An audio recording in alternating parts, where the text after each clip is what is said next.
Hey there, this is Jodi Clock and welcome to my podcast, I Woke Up Dead, Now What? In our conversations, we'll talk about real issues that everyday people face should they wake up dead without a life after death plan in place.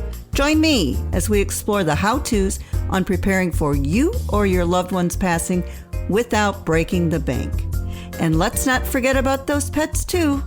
Now, don't you fall asleep. Hello, and welcome to my first episode of You Woke Up Dead, Now What? I'm Jodi Clock, and I think I'd like to share a little bit about my journey of how I got here. I never set out to be in death care. However, I have always been very comfortable around what people might consider the creep factor. My dad was vice president for Batesville Casket Company, so everyone in the town that we grew up in, they all worked for Batesville Casket Company. So it wasn't unusual to see casket trucks driving back and forth down the street. In 1988, when I was a big girl looking for a big girl job, I saw Batesville Casket Company, and they were starting a new company called the Forethought Group. The Forethought Group was a pre-planning insurance company for funeral homes.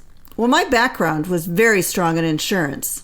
So, let's fast forward several interviews later, maybe a new haircut. I ended up working for the Forethought Group, and my job was to go around the state of Michigan and then ultimately the country teaching funeral directors how to pre-plan and talk to families on a bad day, but more importantly, how to invest those monies so they didn't end up on Dateline. My life entirely changed in 2002 when my then client, who happens to now be my husband, Dale, said, "Why don't you just practice what you preach? I dare you." Well, since then, I never looked back. And I helped him every day. We were partners in business and life until, once again, I went to my high school class reunion in 2012. That was the 30-year reunion. I don't know how many of you have gone to yours, but mine was life-changing. Talking to all of my friends, and we're standing around talking about what we do and sharing stories. Some were doctors, some were attorneys. One even owned a publishing company. The common denominator was all of us were having aging parents, and we were all having issues and didn't know what to do. So obviously, me being in the dead space, they'd look at me and ask me questions. So at that point in time, I was able to guide them and help them navigate what to do next, who to ask, how to save them time, energy, and money. My girlfriend who owned the publishing company says, you need to write a book on this. And I said, I couldn't write a book on this. I'm not so sure I could even get, a couple paragraphs out. She says, I don't know. She says, you can sure talk pretty good about it. She said, I dare you. Well, 3 books later, here I am with several blogs, and I spend lots of time advocating, helping people on a very bad day get from point A to point B so their loved ones' assets are protected. I've written a recent book. It's called It's Complicated, and I co-authored it with yet another high school friend. I tell you, it seems like all of my successes go back to high school. His name was Chris Liebem. Chris is a dear friend, and I helped him navigate through all of the journeys he had with his mother while he was trying to put her in assisted living. So he said, we need to do this together because we've got to get this out there. So as I continued to do that, all of a sudden here I am with this podcast because I want to advocate and let people know what to do on a bad day. I came up with the name I Woke Up Dead, Now What? I actually used to say that around the funeral home. People would come in and they would say, hey, listen, Mom died. It was very unexpectedly and I don't know what to do. And I said, so you're telling me she woke up dead? And they'd start laughing, and somehow that stuck. I wasn't trying to be irreverent. I was just trying to kind of break the silence when they were having a bad day. So each week when you listen to my podcast, in each episode, if we do our job correctly, you're going to learn, again, you're not alone, because you're going to hear true stories from people just like you who had to navigate this journey, most likely that they didn't sign up for, or they didn't expect to have in their lap this quick, about their aging parents, or how they had to pick up the pieces and go on that dreaded scavenger hunt after their loved one died. You're also going to hear from experts in their field, such as attorneys, insurance agents, healthcare people, to help you ask the right questions so you can advocate for your loved one without breaking the bank. And finally, we all work hard for the big nickels that we have in our checking account. We need to learn how to protect our assets, not only for ourselves, but for our parents. Because as you have to look into the future and putting them in assisted living or even nursing homes, there are ways to allocate those monies, not only for yourself, but also to protect their well-being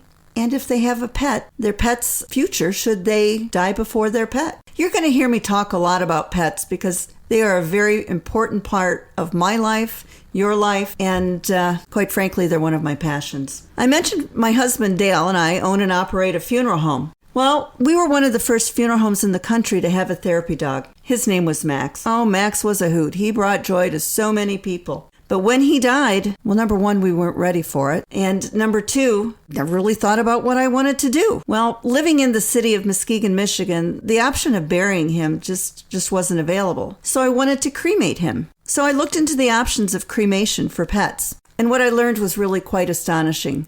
In fact, I was horrified by it. So what I chose to do is advocate for pet parents. I figured I'm a crazy pet parent. I know that when I cremate my pet, I want his remains back, not one of those of my pet and the pet next to him and any other pet that might be in that.